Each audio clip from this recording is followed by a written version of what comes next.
అందరికీ హాయ్ అండి. ఈరోజు స్పెషల్ అందరికీ ఇష్టమైన నేతి అరిసెలు. నిజంగా చాలా టేస్టీగా ఉంటాయి. నేతి అరిసెలు అంటే ఎవరికి ఇష్టం ఉండో చెప్పండి, ఆల్మోస్ట్ అందరికీ ఇష్టమే ఉంటాయి. బట్ చేసే ప్రాసెస్ తెలియక, చేసే ప్రాసెస్ కష్టము అని చెప్పేసి బయట కొనుక్కుంటూ ఉంటారు. కానీ ఇంకెప్పుడు కొనకుండా పక్కా కొలతలతో ఎన్ని కేజీల అరిసెలు అయినా ఇట్టే ఈజీగా చేసేలాగా చేసి చూపిస్తాను. ఇంకో విషయం, కొంతమందికి కేజీ కొలతలు అయితే అర్థమవుతాయి, మరికొంతమందికి కప్పు కొలతలతో అయితే అర్థమవుతాయి. కాబట్టి నేను రెండు అయితే చూపిస్తాను. అరిసెలు చేసే ప్రాసెస్ అయితే చాలా మందికి చాలా డౌట్స్ ఉంటాయి. ఆ డౌట్స్ అన్ని కూడా నేను ఈ వీడియోలో క్లారిఫై చేస్తాను. వీడియో ఎండ్ వరకు చూస్తే అరిసెలు చేయడం ఇంత ఈజీనే అనిపిస్తుంది. దీనికోసం ముందుగా 3 పావుల వరకు బియ్యం తీసుకోండి. ఇవి రేషన్ బియ్యం, అంటే కంట్రోల్ బియ్యం అలా అంటూ ఉంటారు కదా, ఆ బియ్యం అండి. ఒకవేళ పావు లేని వారు నేను చూపిస్తున్నాను కదా గ్లాస్, అలాంటి గ్లాస్ తో అయితే బియ్యం తీసుకోండి. అదే కిలో లెక్కన చెప్పాలి అంటే 1 పావు నుంచి 1.5 వరకు బియ్యాన్ని అయితే తీసుకోండి. ఇవన్నీ కూడా శుభ్రంగా వాష్ చేసేసుకొని 18 to 24 అవర్స్ వరకు బియ్యాన్ని బాగా నానబెట్టేసుకోవాలి. బియ్యాన్ని ఎంత బాగా నానబెట్టుకుంటే అంత టేస్టీగా ఉంటాయి. బియ్యాన్ని వడబోసి 10 నిమిషాల పాటు క్లాత్ మీద ఆరబెట్టుకొని తర్వాత మిక్సర్ జార్ లో గ్రైండ్ చేసేసుకోండి. కానీ నేను ఈ ప్రాసెస్ అయితే స్కిప్ చేసేసి మిల్లుకి అయితే ఇచ్చేసాను. బియ్యాన్ని వడబోయాల్సిన అవసరం లేదు, మిల్లుకి ఇస్తే వాళ్ళే వడబోసి బిల్లు ఆడించి ఇస్తారు. పిండి మాత్రం నేను చూపిస్తున్నట్లుగా కంపల్సరీ తడిగా ఉండాలి. ఒకవేళ మిక్సీలో గ్రైండ్ చేసుకుంటే పిండిని కంపల్సరీ జల్లించుకొని తీసుకోండి. తడి ఆరకుండా పైన ప్రెస్ చేసేసి మూత పెట్టేసి పక్కన పెట్టుకోండి. మనం తీసుకున్న 3 గ్లాసుల బియ్యానికి 1/2 కేజీ బెల్లం కరెక్ట్ గా సరిపోతుంది. బెల్లం ఇలా పొడి చేసుకొని తీసుకోండి. నెక్స్ట్ పాకం కోసం పాన్ పెట్టేసుకొని బెల్లం కరిగి పాకం రావడానికి 1.5 టీ గ్లాసుల వరకు నీళ్ళని వేసుకోండి. నేను కొంచెం స్వీట్ ఎక్కువగా ఉండాలి అని చెప్పేసి 1.5 గ్లాస్ వరకే నీళ్లు వేసుకున్నాను. ఇంకా మీడియం ఫ్లేమ్ పెట్టి బెల్లాన్ని అయితే కరిగించుకోండి. చాలా మంది నీళ్లు వేసేటప్పుడే మిస్టేక్ చేస్తూ ఉంటారు. నీళ్ళని కొన్నే వేసారంటే పాకం తొందరగా వస్తుంది, నీళ్లు ఎక్కువగా వేసారంటే పాకం లేట్ గా వస్తుంది అని. కానీ పాకం లేట్ గా వచ్చింది అంటే కొంచెం ముద్ర పాకం లాగా టేస్ట్ అనిపిస్తుంది. కాబట్టి నీళ్ళని చూసి వేసుకోండి. ఇంకా బెల్లం కరిగాక పాకాన్ని వడగట్టుకోండి. ఏమైనా డస్ట్ కానీ బెల్లం కరగని గుండెలు కానీ ఉంటే వచ్చేస్తాయి. ఇంకా హై ఫ్లేమ్ పెట్టి పాకాన్ని అయితే ఉడికించండి. ఇంకా ఇప్పటి నుంచి అరిసెలు చేసే ప్రాసెస్ అంతా స్టార్ట్ అవుతుంది అనమాట. మెయిన్ థింగ్ అరిసెలు పాకమే. ఈ పాకాన్ని బట్టే అరిసెల టేస్ట్ అనేది ఆధారపడి ఉంటుంది. కాబట్టి పాకం వచ్చిందా లేదా అని చెక్ చేసుకుంటూ ఉండాలి ఖచ్చితంగా. ఫస్ట్ స్టెప్, పాకాన్ని ఈ స్టేజ్ లో దింపేశారు అంటే అరిసెలు బాగానే వస్తాయి. కానీ అరిసెలు 2-3 రోజులకి విరిగిపోతాయి. ఎందుకంటే పాకం కూడా మన చేతికి రాకుండా చెల్లా చెదురుగా ఉంది కాబట్టి అరిసెలు కూడా విరిగిపోయే ఛాన్సెస్ ఎక్కువగా ఉంటాయి. ఇంకా మళ్ళీ చెక్ చేసినప్పుడు పాకం సాగుతూ ఉండిందంటే అరిసెలు కూడా సాగుతూ వస్తాయని గుర్తుపెట్టుకోండి. ఇంకా పాకాన్ని ఉడికించి చెక్ చేసుకుంటూ ఉన్నప్పుడు వాటర్ బౌల్ కి అంటకుండా మన చేతికి సాఫ్ట్ ఉండలాగా వచ్చింది అంటే పాకం వచ్చినట్టే. ఇంకా ఏ మాత్రం లేట్ చేయకుండా వెంటనే ఫ్లేమ్ ఆఫ్ చేసేసుకొని ఇంకా 2.5 స్పూన్ల కొబ్బరి పొడి, 2.5 స్పూన్ల నువ్వులు, 1/2 స్పూన్ యాలకుల పొడి, మంచి టేస్ట్ కోసం 1 స్పూన్ నెయ్యి, ఇది మీ ఆప్షనల్. అలానే తడి బియ్య పిండిని కూడా కొద్దిగా వేసేసుకొని కలిపేసుకోండి. పాకం వచ్చాక ఇవన్నీ వేయడానికి లేట్ చేశారంటే క్షణం చాలు పాకం తీరు మారడానికి. ఇంకా బియ్య పిండిని కొద్దిగా వేస్తూ కలుపుకుంటూనే ఉండాలి ఖచ్చితంగా. ఇంకో విషయం, ఫ్లేమ్ ఆఫ్ చేసినా కూడా బర్నర్ కొంచెం వేడిగానే ఉంటుంది కాబట్టి ఖచ్చితంగా దింపేసి బియ్య పిండి వేసుకొని కలుపుకుంటూ ఉండాలి. కానీ నేను పాకాన్ని దింపి లైట్ సెట్ చేసుకునే లోపు పాకం తీరు మారిపోతుంది అని చెప్పేసి నార్మల్గానే బర్నర్ మీదనే పెట్టేసి కలిపేసుకుంటున్నాను. మీరు అలా చేసుకోవద్దు. ఇంకా బియ్య పిండిని కొద్దిగా వేసుకొని కలుపుకుంటూ ఉండండి. ఇంకో విషయం, మనం ఫస్ట్లో 3 గ్లాసుల బియ్యం అయితే వేసుకున్నాం కదా, యాక్చువల్గా 2.5 గ్లాస్ బియ్యం అయితే కరెక్ట్గా సరిపోతాయండి 1/2 కేజీ బెల్లానికి.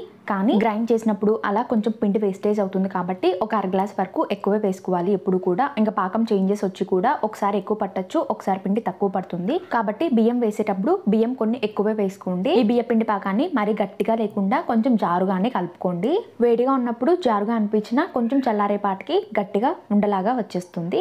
ఇంకా పాకం అంతా అయ్యేసరికి నాకైతే ఈ బియ్య పిండి అయితే కొద్దిగా మిగిలిందనమాట. ఈ పిండిని వేస్ట్ చేయకుండా కొద్దిసేపు ఆరబెట్టేసుకొని స్టోర్ చేసుకుంటే ఏ రెసిపీస్ కైనా యూజ్ అవుతుంది. 5 to 6 minutes కి పిండి కొద్దిగా చల్లారి చేతికి తగిలేంత వేడిగా ఉన్నప్పుడే ఇలా ఉండలాగా అయితే చేసేసుకోండి. చూడండి, చేతికి ఎక్కడ అంటకుండా సాఫ్ట్ ఉండలాగా అయితే వచ్చేసింది కదా. ఇలా ఉండలు అయితే చేసి పెట్టేసుకోండి పక్కన. మనం ఒక వాయికి ఎన్ని అరిసెలు అయితే వేస్తామో అన్ని ఉండలు అయితే చేసి పక్కన పెట్టుకోవాలి. పిండి అంతా కూడా ఉండలు చేయొద్దు ఒకేసారి. పిండి చల్లారిపోయే ఛాన్సెస్ ఉంటాయి. పిండి చల్లారిందంటే పిండి ఇంకా కొద్దిగా గట్టిగా అయిపోతుంది. పిండి గట్టిగా ఉంది అనుకోండి, అరిసెలు కూడా కొంచెం గట్టిగా వస్తాయి. కాబట్టి వేడిగా ఉన్నప్పుడే ఇలా ఉండల్లాగా అయితే చేసేసుకొని పక్కన పెట్టేసుకోండి. సరిపడినన్ని ఉండలు చేసుకున్నాక పాకం పిండి చల్లారకుండా పైన మూత పెట్టేసుకోండి. నెక్స్ట్ ప్లాస్టిక్ కవర్ని తీసుకోండి. ప్లాస్టిక్ కవర్ ప్లేస్లో అరిటాకును కానీ లేదా రావి ఆకును కానీ యూస్ చేసుకోవచ్చు, లేదా ఆయిల్ కవర్స్ ఉంటాయి కదా అవి కూడా యూస్ చేసుకోవచ్చు. ఇంకా నెమ్మదిగా అరిసెల్ని ఇలా ప్రెస్ చేస్తూ ఉండండి. చేతి వేళ్లతో అస్సలు ప్రెస్ చేయొద్దు, అలా చేస్తే అరిసెలు అస్సలు పొంగవు. ఇలా చేతితోనే ప్రెస్ చేస్తూ ఉండాలి నెమ్మదిగా, చేతి వేళ్లు పడకుండా. చేతులతో ప్రెస్ చేయడం కష్టము అనుకుంటే ఈజీ టిప్ చెప్తాను చూడండి. ముందుగా ఉండని తీసేసుకొని పైన కవర్ కి కూడా ఆయిల్ అప్లై చేసేసుకొని ఫ్లాట్ బౌల్ ఉంటుంది కదా బౌల్ తో కాస్త ప్రెషర్ ఇచ్చి ఒత్తితే మనకు అరిసెల్ షేప్ అనేది పర్ఫెక్ట్ గా ఉంటుంది. మరి పెద్దగా ఉన్న బౌల్ కాకుండా కొంచెం షార్ట్ గా ఉండి కింద ఫ్లాట్ గా ఉండే బౌల్ తీసుకోండి, ఈజీగా ఉంటుంది ప్రాసెస్ అయితే. ఇలా వద్దు అనుకుంటే పూరి ప్రెస్ ఉంటుంది కదా దాంతో కూడా ప్రెస్ చేసుకోవచ్చు, కానీ పిండి అంత గట్టిగా ఏమీ ఉండదు కాబట్టి ఈ బౌల్ తోటి సరిపోతుంది. నేను ఎప్పుడు చేసినా కూడా బౌల్ తోనే చేసుకుంటాను. ఇంకా మీకు కన్వీనియంట్ ఉన్న ప్రాసెస్ లో అయితే చేసేసుకొని పక్కన పెట్టేసుకోండి. నెక్స్ట్ అయితే పాన్ లో ఆయిల్ హీట్ చేసుకోవాలి. ఆయిల్ బాగా హీట్ అయ్యాక కవర్ మీద ఉన్న అరిసెని నెమ్మదిగా తీసేసుకొని ఆయిల్ లో అయితే వేసేసుకోండి. ఒక వైపు కాలాక ఇంకో వైపుకి టర్న్ చేసుకుంటే అరిసెలు బూరెల్లాగా పొంగుతాయి. ఇవి కాలడానికి ఎక్కువ టైం తీసుకోవు. ఇలా లైట్ బ్రౌన్ షేడ్ వచ్చాక పైన స్మాషర్ తో అయితే ఆయిల్ ని ప్రెస్ చేసేసుకుంటున్నాను. ఆయిల్ ని ఏమి ప్రెస్ చేయకుండా పొంగిన అరిసెల్ని పొంగినట్టే ప్లేట్ లో పెట్టేశారంటే ఆయిల్ ఎక్కువగా ఉంటుందండి అరిసెలకి, అంత బాగా అనిపించదు టేస్ట్ అయితే. ఇంకో విషయం, అరిసెలు వేసేటప్పుడు తీసేటప్పుడు చాలా జాగ్రత్తగా వేయండి, అలానే చాలా జాగ్రత్తగా తీయండి. నూనె ఏ మాత్రం చేతి మీద పడినా కూడా చాలా పెయిన్ ఉంటుంది.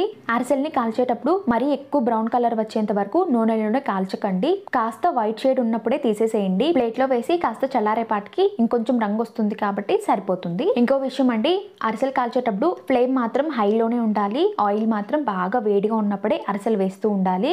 ఒక్కొక్కటే వేసి వేపుతూ ఉంటే కాస్త టైం పడుతుంది కాబట్టి పాన్ కి సరిపడా 2-3 వేసుకొని వేపుకుంటూ ఉండండి. అరిసెలు వేపడానికే సపరేట్ గా గరిటెలు వస్తాయి. ఆ గరిటెలు నా దగ్గర లేవు కాబట్టి నేనైతే నార్మల్ గా స్మాషర్ కానీ లేదా చిల్లులు గరిటె ఉంటుంది కదా అది కానీ యూస్ చేస్తున్నాను.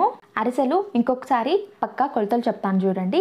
కేజీ కొలతకైతే 2 కేజీల బియ్యానికి కేజీ బెల్లం సరిపోతుంది. మా సైడ్ అయితే సేరుతో కొలుచుకుంటాం కాబట్టి సేరు బియ్యానికి కేజీ బెల్లం పడుతుంది. అదే గ్లాసుల్లో అయితే 2.5 గ్లాసులకి 1/2 కేజీ బెల్లం పడుతుంది. బెల్లం కూడా కప్స్ లో చెప్పాలి అంటే 2.5 కప్పుల బియ్యానికి 2 కప్పుల వరకు బెల్లం సరిపోతుంది. ఏ కప్ తో బియ్యం తీసుకున్నారో అదే కప్ తోనే బెల్లం కూడా కొలుచుకోవాలి. మీరు ఎంత క్వాంటిటీ చేసినా బియ్యం మాత్రం ఎప్పుడు కూడా ఎక్స్ట్రానే వేసుకోండి, అప్పుడే అరిసెలు అనేటివి పక్కాగా కుదురుతాయి. చేసుకున్న వేడి అరిసెల్ని అలానే ఉంచేయకుండా వేడిగా ఉన్నప్పుడే ఒక్కొక్క దాన్ని తీసేసుకొని ఇలా చల్లార్పుకోండి, లేదంటే అన్ని అతుక్కుపోయి చల్లారాక సరిగ్గా రావు. అరిసెలు వేడిగా ఉన్నప్పుడు పైన క్రిస్పీగా లోపల సాఫ్ట్ గా ఉంటాయి. మొత్తం చల్లారిపోయాక మొత్తం అరిసె కూడా సాఫ్ట్ అయిపోతుంది. చూడండి మన అరిసెలు అయితే ఎంత చక్కగా ఉన్నాయో. మరి మందంగా లేకుండా పలుచగా చేసుకున్నాం కాబట్టి తినేటప్పుడు కూడా చాలా బాగుంటాయి. అరిసెలు ఎంత సాఫ్ట్గా వచ్చాయి అనేసి ఒక అరిసె తుంచి చూపిస్తాను చూడండి ఎంత సాఫ్ట్గా ఉన్నాయో. అరిసెలకి పైన ఉన్న బ్రౌన్ పార్ట్ సపరేట్ అయ్యి లోపల పిండి సపరేట్గా ఉంది అంటే మన అరిసెలు పర్ఫెక్ట్గా వచ్చినట్టే. పర్ఫెక్ట్ అరిసెల రెసిపీని ఈ వీడియోతో ఏ డౌట్స్ లేకుండా క్లారిఫై చేశానని అనుకుంటున్నాను. మీకు ఇంకా ఏమైనా డౌట్స్ ఉంటే నాకు కింద కామెంట్ సెక్షన్లో తెలియజేయండి, తప్పకుండా రిప్లై ఇస్తాను. అరిసెలు ఎప్పుడు చేసినా కూడా సప్పిడిపప్పు అయితే ఖచ్చితంగా చేసుకుంటాము. ఈ రెసిపీ కోసం 1 కప్పు కందిపప్పు తీసేసుకొని ఒకసారి బాగా వాష్ చేసేసుకొని 6 కప్పుల వరకు నీళ్ళని వేసేసుకోండి. అరిసెల్లోకి కాంబినేషన్గా కేదారేశ్వర వ్రతానికి ఖచ్చితంగా చేసుకుంటాము ఈ పప్పుని. పొట్టు తీసిన 4-5 వెల్లుల్లి రెబ్బలు, 1 స్పూన్ సాల్ట్, కొద్దిగంత చింతపండు వేసేసుకొని మూత పెట్టేసి 5-6 విజిల్ పాటు కుక్ చేసేసుకోండి. ఫస్ట్ లో చింతపండు వేయడం మర్చిపోయాను, అందుకని ఇప్పుడు యాడ్ చేస్తున్నాను. ఎక్కువసేపు కుక్ చేసుకుంటే మళ్ళీ స్మాష్ చేసుకునే పని ఉండదు. చాలా వరకు ఈ పప్పును గట్టిగానే చేసుకుంటారు, నేను కొంచెం పలుచగా చేసుకున్నాను అంతే. ఈ పప్పు రెసిపీ అరిసెలకి మరింత టేస్ట్ ఇస్తుంది. పప్పు సర్వ్ చేసుకునేటప్పుడు 1 స్పూన్ నెయ్యి వేసుకొని సర్వ్ చేసుకుంటే టేస్ట్ చాలా బాగుంటాయి అరిసెలు కూడా. రెసిపీ నచ్చితే మీ ఫ్రెండ్స్ అండ్ ఫ్యామిలీ మెంబర్స్ కి తప్పకుండా షేర్ చేయండి. ఈ రెసిపీ మీ అందరికీ నచ్చిందని అనుకుంటున్నాను. Thank you for watching and keep subscribe for more videos.